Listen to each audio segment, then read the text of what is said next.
आहे।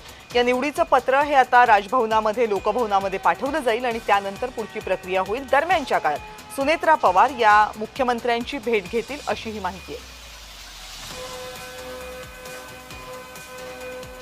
दौरा रद्द करून एकनाथ शिंदे हे मुंबईमध्ये थांबलेले आहेत। एकनाथ शिंदे यांचा आज दौरा होता, मात्र त्यांनी तो रद्द केलाय।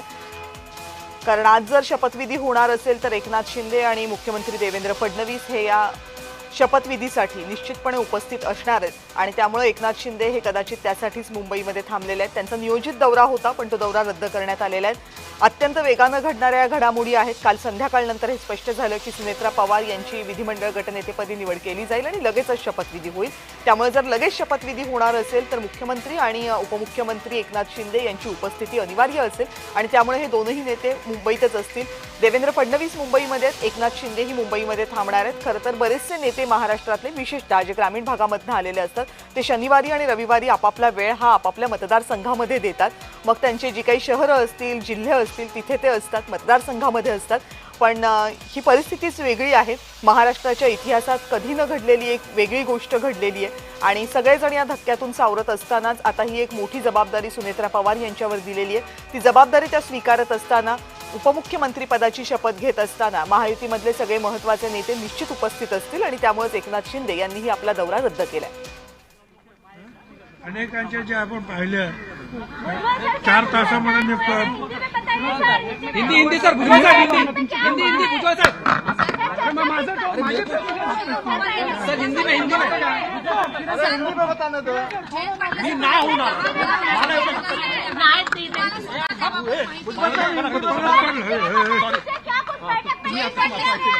मला धक्का नका तुम्ही, माझे कंबर वाकडे झाले।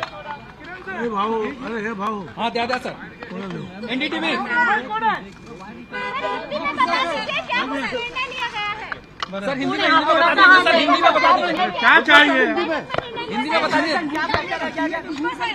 देखिए आज जो है हमारा जो वैधानिक मंडल है, असेंबली काउंसिल, सारे सदस्यों की बैठक हुई। हमने उसमें एक ठहराव पारित किया है कि सुनेत्रा पवार हमारी नेता होगी और मुझको सारे अधिकार दे जाते हैं। अभी ये सारा लेकर जो है हम सीएम साहब तक जा रहे हैं, आगे की प्रक्रिया पूरी होगी। चलिए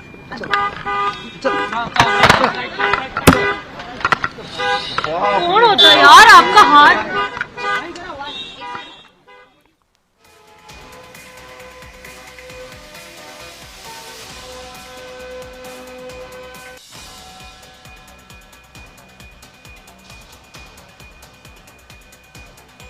आणि आताच्या घडीची एक वेगळी अपडेट, सुनेत्रा पवार या देवगिरी बंगल्यावर पोहोचल्या।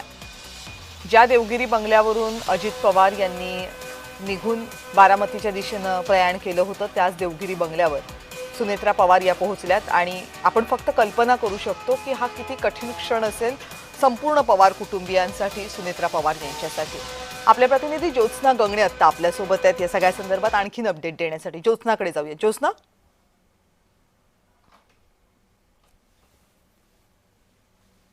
एक महत्वपूर्ण बैठक जी आहे ती बैठक पार पडली विधान भवनाच्या अजित पवार यांच्या समिती कक्ष या दालनामध्ये ही बैठक पार पडली आणि या बैठकीमध्ये सर्वात महत्त्वाचं म्हणजे अजित पवार जे आहेत त्यांचं उपमुख्यमंत्री रिक्त जे पद होतं आणि त्याचबरोबर विधिमंडळाचं गटनेते पद जे होतं ते त्यांची पत्नी सुनेत्रा पवार यांना देण्यात आलेलं आहे। आणि या विधिमंडळाची जी बैठक झाली त्याचा प्रस्ताव जो आहे तो मंत्री छगन भुजबळ यांनी मांडला आणि त्या प्रस्तावानंतर त्याला अनुमोदन जे आहे ते इतर नेत्या मंत्र्यांनी दिलं, दिलीप वळसे पाटलांनी दिलं आणि त्यानंतर एकमताने सुनेत्रा पवार यांची उपमुख्यमंत्री पदासाठी निवड करण्यात आली। म्हणजे ठराव हा प्रस्ताव मंजूर झाला आणि त्याचबरोबर विधिमंडळाचे गटनेते पद जे आहे ते सुद्धा सुनेत्रा पवार यांच्याकडे देण्यात आलेलं आहे।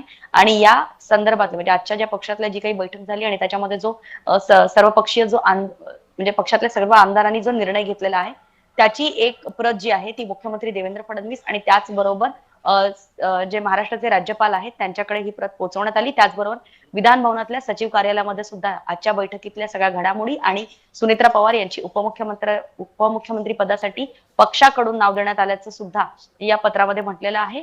आणि ही प्रत मुख्यमंत्री देवेंद्र फडणवीस त्याचबरोबर विधान भवन सचिवालय आणि राज्याचे राज्यपाल यांच्याकडे देण्यात आल्यानंतर आता सुनेत्रा पवार जे आहेत ते या बैठकीनंतर त्यांच्या देवगिरी बंगल्यावरती पोहोचलेले आहेत. तिथे त्यांच्या सोबत त्यांचे पुत्र जय पवार सुद्धा आहेत आणि पार्थ पवार जे आहेत ते शरद पवार यांच्यासोबत बारामतीमध्ये आहे. मात्र या संपूर्ण घडामोडीमध्ये एक मात्र निश्चित आहे की सुनेत्रा पवार जे आहेत ते आज संध्याकाळी 5 वाजता लोकभवन या ठिकाणी जे आहे ते उपमुख्यमंत्री पदाची शपथ घेतील. त्यांच्याकडे जी खाती आहेत म्हणजे अजित पवारांकडे जी खाती होती त्यापैकी 3 खाती त्यांच्याकडे होती.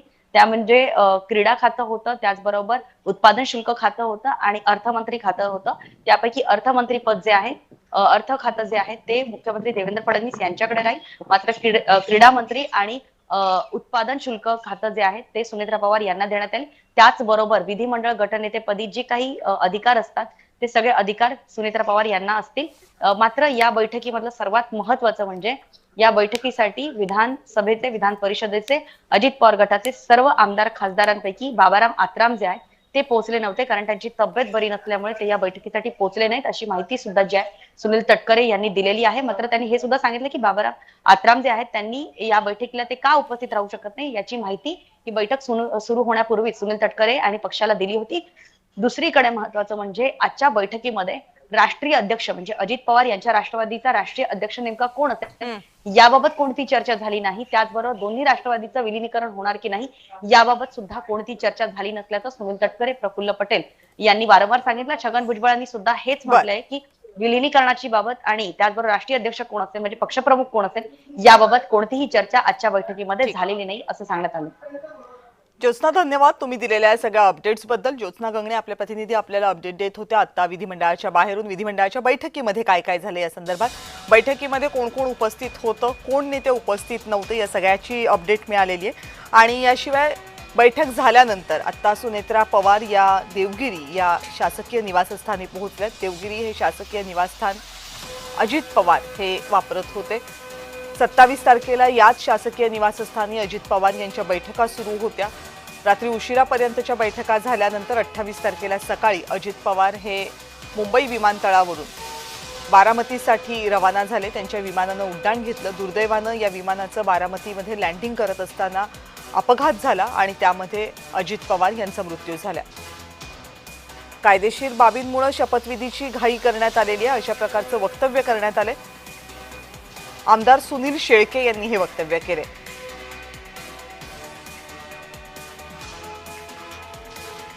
राष्ट्रवादी काँग्रेस पक्षाचे राष्ट्रीय अध्यक्ष आदरणीय अजितदादा होते.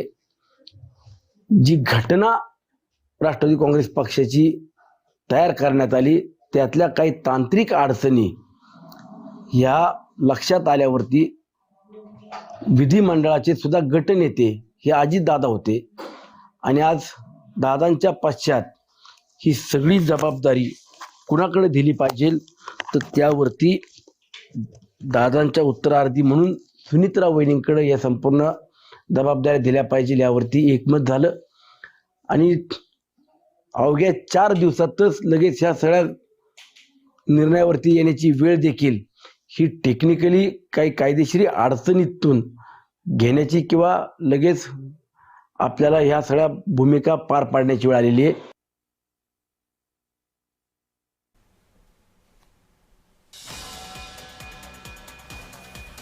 सातत्यानं हा प्रश्न अनेकांकडून उपस्थित केला जातोय की शपथविधीची खरंच इतकी घाई करण्याची गरज होती का. अजित पवार यांच्या निधनाला फक्त 3च दिवस होऊन गेलेत आणि त्यानंतर लगेचच शपथविधी करणं इतकं घाईचं होतं का. या संदर्भात राष्ट्रवादी काँग्रेसच्या नेत्यांकडून आलेलं हे वक्तव्य की काही कायदेशीर बाबी होत्या, काही तांत्रिक बाबी होत्या, त्यामुळे शपथविधी लगेचच करणं गरजेचं होतं असं राष्ट्रवादी काँग्रेसच्या नेत्यांचं म्हणणं आहे. पण आता जवळपास प्रक्रिया पूर्ण झालेल्या आहेत त्यामुळे सुनेत्रा पवार यांच्या उपमुख्यमंत्री पदाची शपथ घेण्याची औपचारिकता फक्त बाकी आहे.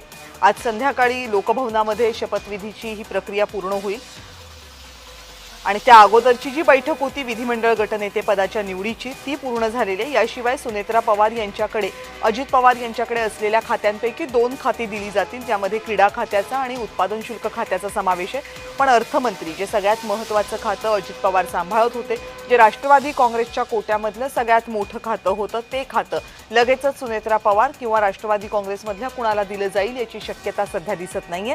हे खातं सध्या मुख्यमंत्री देवेंद्र फडणवीस यांच्याकडेच राहील. एक महत्त्वाचं कारण यामागे हे सुद्धा आहे की राज्याचा अर्थसंकल्प सादर करायचा आहे. खरं तर अर्थसंकल्प सादर करण्यासाठी जवळपास सगळी तयारी अजित पवार पवार यांच्याकडनं पूर्ण करण्यात आलेली होती.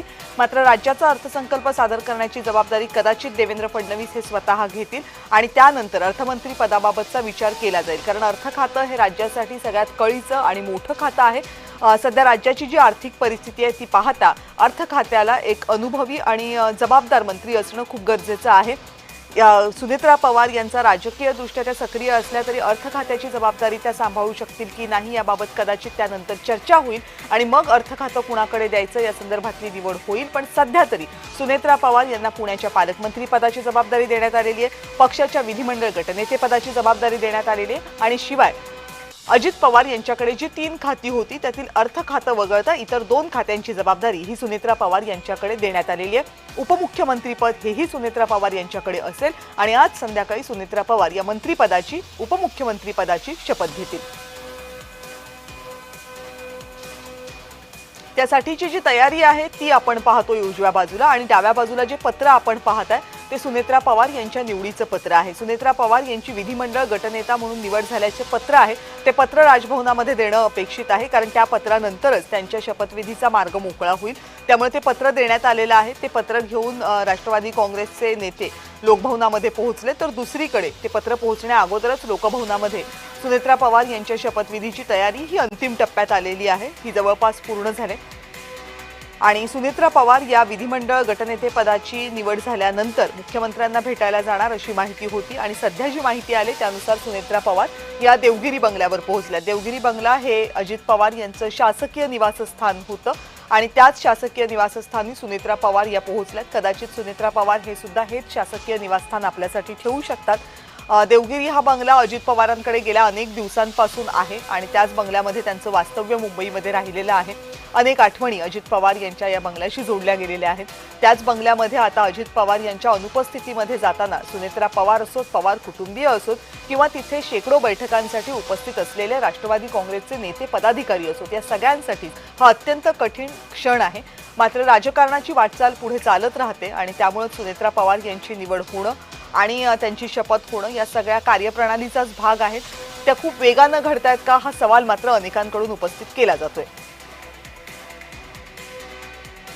बैठकीनंतर राष्ट्रवादी काँग्रेसचे नेते आता वर्षा बंगल्यावर मुख्यमंत्र्यांच्या भेटीला पोहोचलेत. मुख्यमंत्री देवेंद्र फडणवीस यांची भेट घेतील राष्ट्रवादी काँग्रेसचे नेते. काल राष्ट्रवादी काँग्रेसच्या काही प्रमुख नेत्यांनी सुनील तटकरे, प्रफुल्ल पटेल, छगन भुजबळ यांनी देवेंद्र फडणवीस यांची भेट घेतली होती आणि आज पुन्हा एकदा राष्ट्रवादी काँग्रेसचे नेते मुख्यमंत्र्यांच्या भेटीसाठी पोहोचले.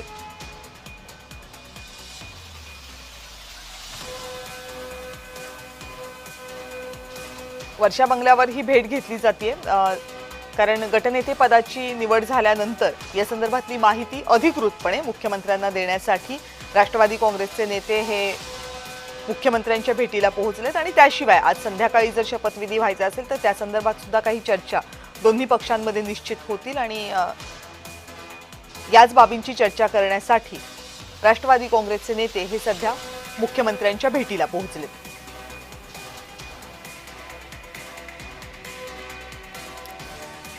महाराष्ट्राच्या राजकारणातला हा एक मोठा दिवस म्हणावा लागेल कारण या अगोदर गेल्या अनेक वर्षांमध्ये महाराष्ट्राच्या राजकारणानं अनेक घडामोडी पाहिल्यात पण त्यापैकी कोणत्याच घडामोडीवर इतकं दुःखाचं सावट नव्हतं. त्यामुळे आज जी घडामोड घडते ती अपरिहार्यतेतून आलेली आहे. कुणाचंच नियतीपुढे काही चालत नाही याची साक्ष देणारी ही घडामोड आहे आणि जगरहाटी ही कायम चालूच राहते हे सुद्धा आपल्याला पुन्हा पुन्हा सांगणारी ही घडामोड आहे.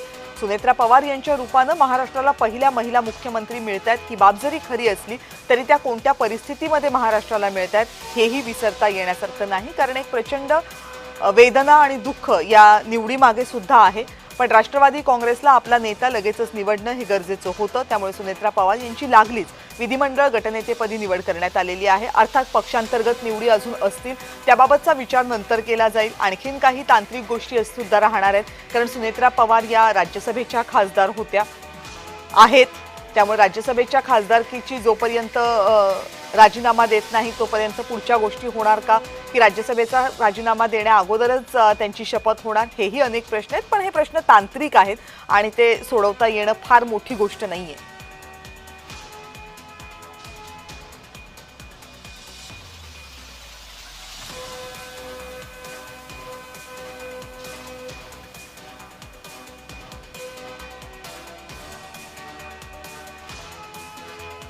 सुनेत्रा पवार यांची गटनेतेपदी निवड होत असताना पार्थ पवार हे त्यांच्या सोबत आहेत, पण माफ करा, जय पवार हे त्यांच्या सोबत आहेत, पण पार्थ पवार हे त्यांच्या सोबत सध्या नाही आहेत.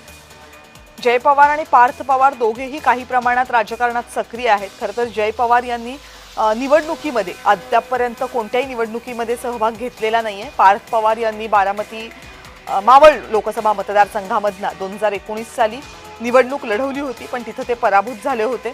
त्यामुळं पार्थ पवार यांनी सक्रिय राजकारणात येण्याचा प्रयत्न केला होता. निवडणूक लढवण्याचा अनुभव त्यांच्या गाठीशी आहे, पण जय पवार यांच्या गाठीशी तसा कोणताही अनुभव नाहीये. पण जय पवार हे पक्षांतर्गत घडामोडींमध्ये सक्रिय होते अशी चर्चा होती. खूप मोठ्या प्रमाणावर ते कधी व्यासपीठावर दिसले नाहीत किंवा पक्षाच्या मोठ्या सभांमध्ये बैठकांमध्ये ते दिसले नाहीत, पण पक्षांतर्गत घडामोडींमध्ये त्यांचा कायम सहभाग असायचा अशी चर्चा होती. पार्थ पवार यांचं नुकतंच लग्न झालं. या लग्नासाठी अवघं पवार कुटुंब एकत्र आलं होतं. तो आनंद सगळ्यांच्या चेहऱ्यावर अजूनही होता आणि असं असतानाच अचानकपणे अजित पवार यांच्या विमानाचा अपघात झाला, त्यामध्ये त्यांचा मृत्यू झाला आणि संपूर्ण राष्ट्रवादीचं गणितच बदललंय. राष्ट्रवादी काँग्रेसचे नेते प्रफुल्ल पटेल, सुनील तटकरे, छगन भुजबळ यांनी सुनेत्रा पवार यांच्या निवडीसाठी आग्रह धरला आणि ती निवड लवकरात लवकर व्हावी यासाठी प्रयत्न केले. 28 तारखेला अजित पवार यांचा मृत्यू झाल्यानंतर लगेचच आज 31 तारखेला सुनेत्रा पवार यांचा शपथविधी होतोय आणि त्यासाठी ज्या ज्या गोष्टी आधी करणं अपेक्षित होतं त्या गोष्टी पूर्ण करण्यासाठी राष्ट्रवादी काँग्रेसच्या नेत्यांची सध्या हालचाली सुरू आहेत. विधिमंडळामध्ये लगेचच सर्व पक्षाच्या नेत्यांची बैठक बोलावण्यात आली, ज्यामध्ये सगळे विधिमंडळातले आमदार उपस्थित होते, पक्षाचे प्रमुख पदाधिकारी उपस्थित होते. या बैठकीमध्ये अगदी काही मिनिटांच्या या बैठकीमध्ये लगेचच ठराव मंजूर करण्यात आला. सुनेत्रा पवार यांची निवड करण्यात आली. त्या संदर्भातलं एक पत्र तयार करण्यात आलं. या पत्रावर पक्षाच्या प्रमुख पदाधिकाऱ्यांनी सह्या केल्या. पत्र आता लोकभवनाकडे पाठवण्यात आलं. एकीकडे हे पत्र लोकभवनाकडे पाठवण्यात आलं, दुसरीकडे राष्ट्रवादी काँग्रेसचे नेते हे मुख्यमंत्र्यांची भेट घेण्यासाठी वर्षा या मुख्यमंत्र्यांच्या निवासस्थानी पोहोचले, ज्यामध्ये छगन भुजबळ, सुनील तटकरे, प्रफुल्ल पटेल यांचा समावेश आहे आणि दुसरीकडे सुनेत्रा पवार हे या विधिमंडळातली ही विधिमंडळ गटनेता निवडीची ही बैठक संपल्यानंतर अजित पवार यांच्या देवगिरी या शासकीय निवासस्थानी पोहोचल्यात. सुनेत्रा पवार यांच्याकडे प्रामुख्यानं काही जबाबदाऱ्या दिल्या जातील, ज्यामध्ये उपमुख्यमंत्री पदाची जबाबदारी असेल, अजित पवार यांच्याकडे असलेल्या 3 खात्यांपैकी 2 खात्यांची जबाबदारी असेल. याशिवाय सुनेत्रा पवार यांच्याकडे पुण्याच्या पालकमंत्री पदाची जबाबदारी असेल आणि त्या राष्ट्रवादी काँग्रेसच्या विधिमंडळाच्या गटनेत्या असतील. विधिमंडळातील सगळ्या आमदारांचं नेतृत्व हे सुनेत्रा पवार यांच्याकडे असेल. या व्यतिरिक्त आणखीन कोणती जबाबदारी सुनेत्रा पवार यांच्याकडे दिली जाते का याकडे लक्ष असेल. या सगळ्यामध्ये एकच जबाबदारी आहे जी मोठी आहे, जी अद्यापपर्यंत सुनेत्रा पवार यांना दिली जाईल या संदर्भातली स्पष्टता नाही आणि ती आहे अर्थमंत्री पदाची जबाबदारी. राष्ट्रवादी काँग्रेसकडे महायुतीमध्ये सत्ता वाटप होत असताना, पदांचं वाटप होत असताना जे महत्त्वाचं आणि मोठं पद आलं ते अर्थ खातं होतं आणि अजित पवार यांच्याकडे अर्थ खात्याचा खूप दांडगा अनुभव होता. जवळपास 11 वेळेला अजित पवार यांनी किंवा कदाचित त्याच्यापेक्षा एखाद्या वेळी जास्तच अर्थसंकल्प राज्याचा मांडलेला आहे. त्यामुळे राज्याच्या अर्थसंकल्पाची खडानखडा माहिती ही अजित पवारांना होती. अर्थसंकल्प मांडत असताना राज्याच्या आर्थिक परिस्थितीचं पूर्ण भान अजित पवारांना होतं. विधिमंडळातच नाही तर विधिमंडळाच्या बाहेर अगदी जाहीर व्यासपीठावरून सुद्धा राज्याच्या अर्थसंकल्पाची, राज्याच्या तिजोरीची परिस्थिती मांडणं हे अजित पवारांनी कधीच टाळलं नाही.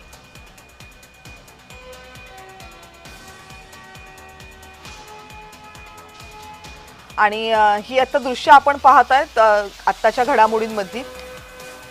राष्ट्रवादी काँग्रेसच्या पदाधिकाऱ्यांनी आणि प्रमुख नेत्यांनी गटनेता निवडीचं जे पत्र आहे ते मुख्यमंत्र्यांकडे सुपूर्द केलेलं आहे.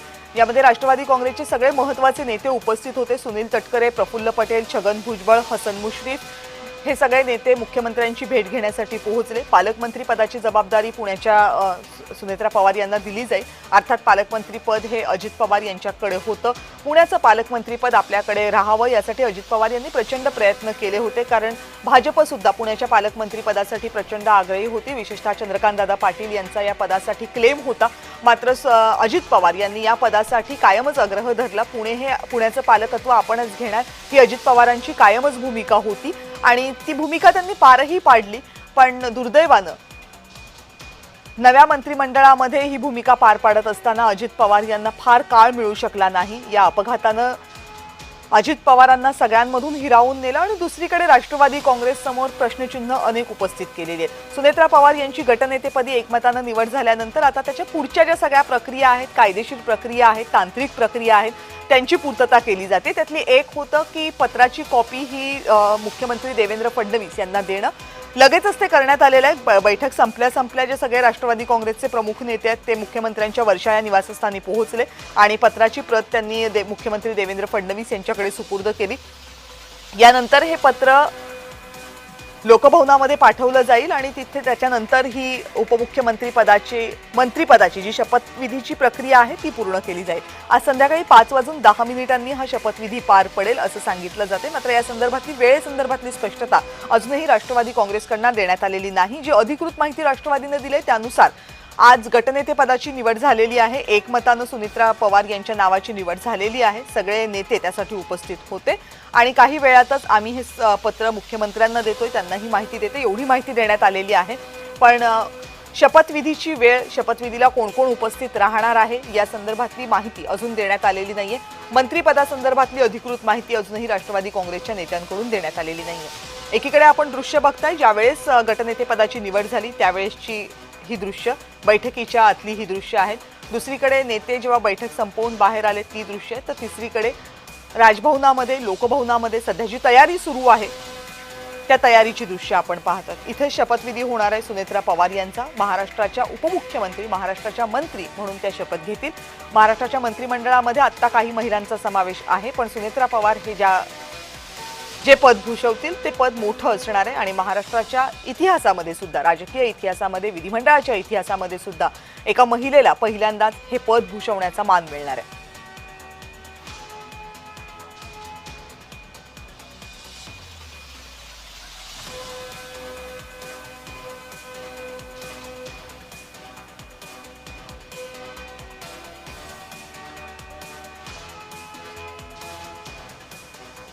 अजित पवार यांच्या मृत्यूनंतर राष्ट्रवादी काँग्रेसची धुरा कुणाकडे सोपवली जाणार हा प्रश्न विचारला जात होता। मात्र हा प्रश्न ठळकपणे अधोरेखित होण्या अगोदरच ही निवड पूर्ण झालेली आहे।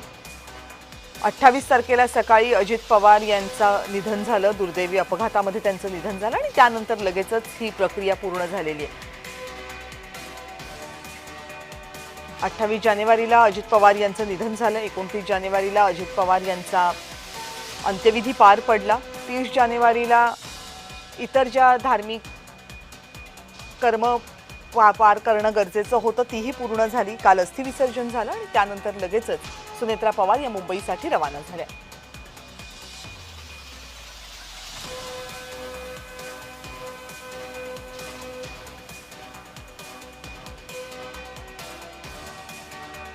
आपले प्रतिनिधी जय पवार सध्या आहेत आपल्याला आणखीन माहिती देण्यासाठी। जय, काय अपडेट्स आहेत आत्ताच्या?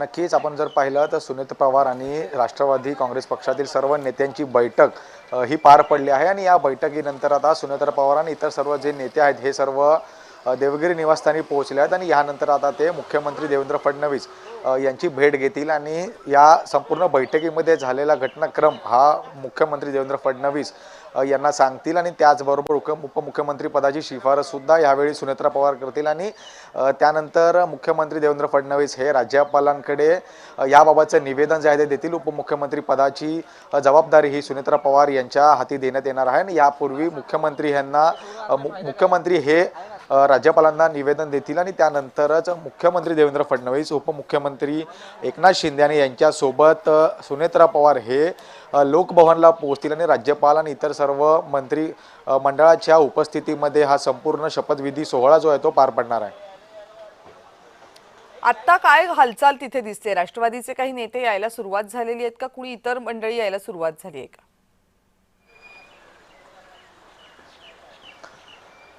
मी सध्या लोकभवन, राजभवन ज्याला आता नाव बदललं आहे तर त्या ठिकाणीच मी आहे। आपण ह्या ठिकाणी पाहू शकता की पोलिसांचा बंदोबस्त हा तैनात करण्यात आला आहे आणि काही अधिकारी जे आहेत ते हे अधिकारी आता येऊ लागले आहेत। अधिकारी लोकभवनच्या इथे दाखल व्हायला सुरुवात झाली आहे आणि थोड्याच वेळात इतर नेते जे आहेत हे सुद्धा या ठिकाणी दाखवले आणि त्याचपूर्वी आता या सर्व नेत्यांच्या येण्यासाठी आता मुंबई पोलीस हा हाय अलर्टवरती आल्याचा पाहायला मिळतो आणि या लोकभवनच्या संपूर्ण परिसरामध्ये मुंबई पोलिसांचा बंदोबस्त जो आहे तो तैनात करण्यात आला आहे आणि या लोकभवनामध्ये 5:10 वाजता सुनेत्रा पवार यांचा उपमुख्यमंत्री पदाची शपथविधीचा सोहळा जो आहे तो ह्या ठिकाणी पार पडणार आहे। त्यामुळे या सर्व गोष्टींची तयारी ही आता शासनाच्या माध्यमातून लोकभवनाबाहेर केल्याचं आपल्याला पाहायला मिळत आहे।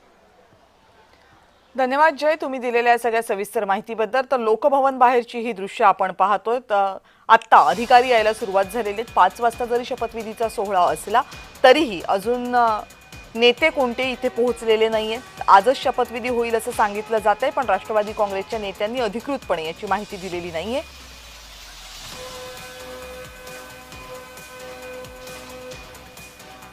सुनेत्रा पवार यांचा उपमुख्यमंत्रीपदी काही वेळातच शपथविधी होईल, मंत्रीपदी काही वेळातच शपथविधी होईल। राष्ट्रवादी काँग्रेससाठी हा मोठा बदल असणार आहे, मोठा नेतृत्व बदल असणार आहे। अत्यंत कठीण काळातून पक्ष जात असताना सुनेत्रा पवार यांनी पक्षाची कमान आपल्या हाती घेतली आहे। विधानमंडल के